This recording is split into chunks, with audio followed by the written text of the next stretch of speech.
Hello guys, welcome back again sa ating programang The Action Mano at sa ating YouTube channel. Mega love shoutout po sa lahat natin ng mga viewers Luzon, Visayas at Mindanao all over the world.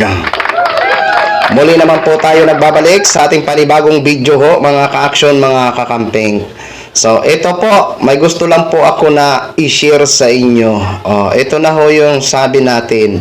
Kung ano ang ginagawa ng either supporters ni Vice President, either ni Vice President, mukhang binabalik lang ho sa kanya ng taong bayan. Okay? Ng taong bayan. Wala ho tayong magagawa. Diba? Kasi kung ano po ang makikita mo ng mga bad na lumalabas sa bibig ng isang opisyal na parang wala na ba sa tono, hindi rin mali kung ibabalik ng taong bayan ang mga salita sa kanya. 'Di ba? Kasi dapat ang official dapat ang nangunguna para na magparespeto para respetuhin ho siya. Okay? Okay, balik po tayo, way back po tayo saglit. Nung eleksyon, ang mga kakamping, mga loyalista, nagsisigawan, 'di ba? Sinasabihan tayo lini, lugaw. Tapos ang sagot man ng mga kakamping, okay lang na lugaw basta hindi magnanakaw. Okay? Kumbaga, ang sinasabihan ng mga kakamping noon, yung dati na Marcos Sr. Okay? So, dito kasi, sa isang kakamping,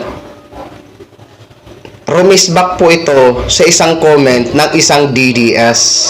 Okay?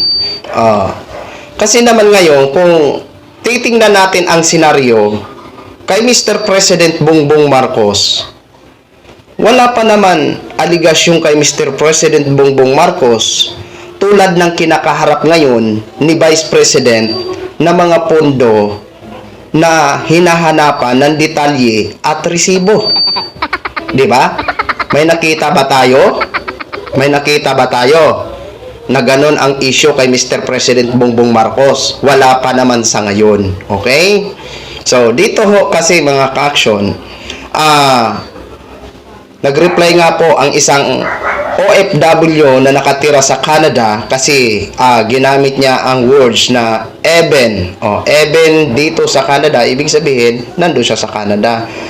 I know na kakamping po siya. Okay? At ito po, ano po ito? Yun na nga po sabi natin eh. Kung ayaw mong gawin sa'yo, huwag mong gawin sa tao. Kasi babalik at ibabalik din po yan ng taong bayan. Okay? So, ito na po mga ka-action, mga kakamping. Panoorin po muna natin ito bago ho tayo magtuloy-tuloy. Courtesy po sa video nyo, sir, ha? Ingat po kayo dyan sa Canada. Thank you so much. Guys, replyan natin tong isang dilis. Ang sabi niya rito, dating nilalait at sinasabihang magnanakaw ng mga kakamping si BBM. Ngayon, magsasanib puwersa na. Ganyan ba talaga kalakas si Sara? Actually, walang lakas si Sara. Walang kalakas-lakas. Actually, unimportant nga di ba? Hindi mo napansin? Kung malakas yan, di sana ang dami nyo sa rally. Ang dami nyo sa rally. Isipin mo, ilang araw na kayo, ilang linggo na kayo sa EDSA, wala pa kayo. Ang katotohanan na, ano pa ito, si Bobong Didilis, na may sayad na sayad ka na, yan ang totoo. At ang katotohanan, pare-pareho lang kami ng kakamping na ayaw namin na meron tayong vice-presidente na may sayad. Bakit? Pati kami nadadamay Ang tingin ng ibang bansa ngayon, mga Pilipino, ang vice-presidente niya may sayad. Stupid! Even dito sa Canada, ang tingin nila, your vice president is stupid! Weird! Kaya ayaw namin. So, naiintindihan mo na, lakas ay walang lakas si Inday. Kung malakas yan, di sana ang dami ninyo, napabagsak na ninyo ang gobyerno, puro kayong ngawa. Puro kayo sa TikTok. Isipin nyo, ang dami nyo sa TikTok, pero nung manawagan ng rally, wala. Ang nandun yung mga puro vloggers. Tangina mo, napakabobo mo lang. So, yun lang po. So, alam mo na ha, walang lakas si Inday, si Dr. Sayad. Sayad na sayad nga, paano maglalakas? Ayaw na lang namin sa vice-presidente na magnanakaw. Ayaw namin sa durugista. Ayaw namin sa may negosyong drugs, at higit sa lahat, ayaw namin sa may sayad. Okay? So, katulad mo na may sayad. So, manatili kang may sayad sapagkat kayong mga didilis ang siyang legit na lutang at bangag. Bye! So, ayun na ho mga ka-action, mga kakamping, napakinggan na po natin ang isang kakamping na nakatira sa Canada ho mga ka-action. Totoo po ang sinasabi niya. Una-una, wala naman talagang lakas ang mga Duterte. Kasi kung may lakas po ang mga Duterte, nagawa na sana nila ang kanilang mga gusto. 'Di ba? Ilang beses po sila nagrally, gusto nilang pababain si Mr. President, pero wala ho silang nagawa. 'Di ba? Tungkol naman sa sinabi ng DDS na kailangan na talaga na magsanib puwersa ang kakamping at loyalista, ganun na ba kalakas si Sara? Alam nyo mga ka-action, lilinawin lang ho natin.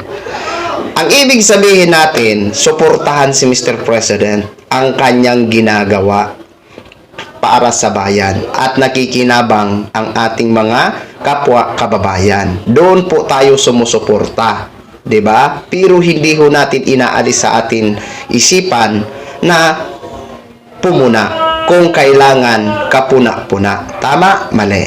Okay?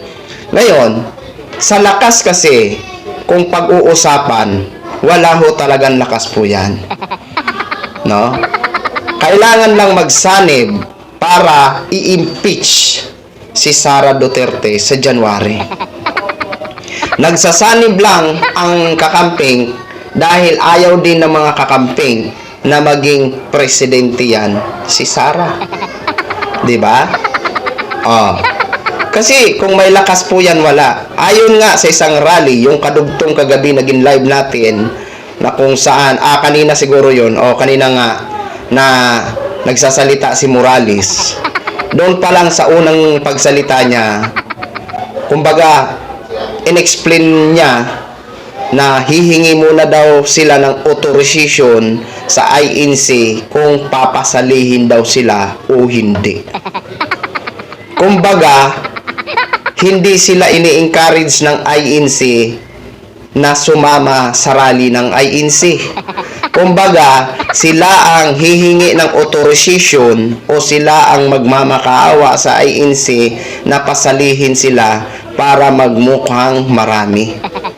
Pero alam ko, hindi po yan katulad ng kanilang pinaglalaban. Taliwas po yan. Ang gagawin ng INC, kumbaga, peaceful rally. Kumbaga, walang mangyayari na pabagsakin si Mr. President o paalisin si Mr. President. Walang ganun. Dito naman kasi sa mga DDS supporters, ang kanilang sisigaw, Marcos alis dyan, Marcos bumaba ka na. Yun ang gusto nila. Kumbaga, pababagsakin nila si Mr. President Bongbong Marcos. Hindi naman ganun ang hangarin ng INC, di ba? Kaya, yun, naghihingi muna sila ng authorization kung papasalihin sila. Kasi yun lang ang inaasahan nila, di ba? Kung noon eleksyon, nagsisigawan nga ang kakamping versus loyalista, noong mga panahon na yun, di ba? At hindi si Mr. President Bongbong Marcos ang sinasabihan nun. Kasi kung titingnan natin nga, balikan natin, wala pang aligasyon na kinakaharap si Mr. President tulad ng kinakaharap ngayon ni Vice President Sara Duterte. Di ba? Ayan na po. Alam na kahit ibang bansa, kahit nasa ibang bansa, nakamonitor po sila sa sitwasyon ng Pilipinas. Kaya sa mga matitino natin ng mga OFW, maraming salamat po sa inyo. Ingat po kayo lagi dyan. Di ba? Kasi wala naman talaga. At isa pa, doon sa sinasabi niyang bangag, totoo ang sinabi niya. Kung may bangag man dito, yun yung mga supporters. Di ba? Kasi bangag sila ng bangag kay Mr. President, wala naman prueba. Hindi naman kaya na patunayan. Di ba? Doon sa sinabi ni Kakamping na may sayad, masisisi ba natin kung sinabi niyang words na yon kay Sara? Di ba? Nakikita niya Nakikita niya, naririnig niya kung anong nakikita niya o nanonotice niya kay Vice President Sara. Ba? Oh, wala tayong magagawa kung gano'n na talaga ang mindset ngayon ng karamihan na Pilipino. Di ba? Kasi nakikita po kay Vice yan. Di ba? So, yun lang ho, mga ka-action, mga kakamping, no? Tuloy-tuloy pa rin ang laban natin para sa katotohanan, okay? So, maraming salamat po sa ating mga viewers, Luzon, Visayas, at Mindanao, all over the world. Ako po, ang inyong lingkod, si The Action Man. Have a good day, everyone. We're beautiful.